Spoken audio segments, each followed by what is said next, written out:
Во првите часови по трагедијата во дискотеката Пулс, лекарите од болниците во Кучани Штип се соочиле со исклучително тешка и непредвидлива ситуација. Состојбата на дел од повредените пациенти брзо се влошувала, поради што тие морале итно да бидат препраќани во клинички центар, а најтешко повредените морале да заминат на лекување во странство. Во целиот процес лекарите се соочиле со сериозни административни и организацијски предизвици, бидејќи протоколот за меѓународен транспорт и прием на вакви пациенти не им бил доволно познат, што дополнително ја сложило борбата со времето и со постојаното менување на здравствената состојба на повредените. Барат протокол за секој пациент, да има анамнеза, да има диагноза и да има направено испитување. Име и презиме, број на пасош и таа документација се праќа во системот.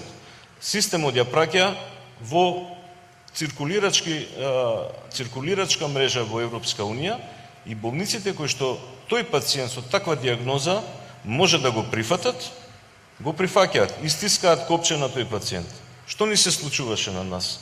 Во текот на целиот тој процес, нас ни влошуваат други пациенти. Кога дел од овие пациенти ги носевме на аеродром, ние гледавме овој пациент кој што го имавме веќе спремено за да го транспортираме, имаме друг пациент кој што има поголема потреба од транспорт.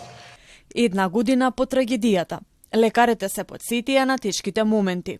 Зборуваа за проблемите со кои тие се соочиле, но и за лекциите што ги научиле. Овде најчести изгоретини беа на лице, на дорзум на шака, и на рацете и на грбот. Едно што јас утврдив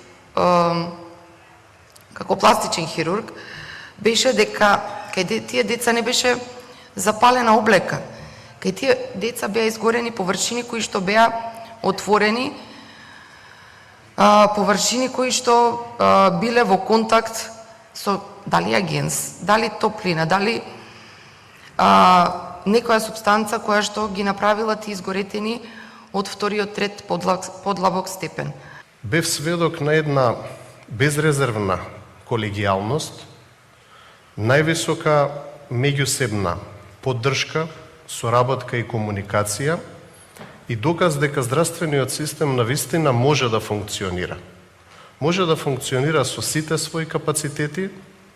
За жал, доказот беше онаа голема трагедија која што не сплоти, но ни отвори простор да научиме многу како треба да се подготвуваме, како треба да комуницираме и функционираме на дневна основа и како треба здравствениот систем да го јакнеме во насока на поставување на една национална здравствена стратегија која што ќе не подготви не само за ситуации како што беше трагедијата во Кочани, туку и за дневно функционирање за потребите на нашите пациенти. По страутниот пожар во дискотеката Пулс повеќе од 100 пациенти заминаа на лекување во странство, а лекарите велат дека токму ова искуство ја покажало потребата од појасни протоколи, подобра подготвеност на здравствениот систем за вакви масовни несреќи во иднина.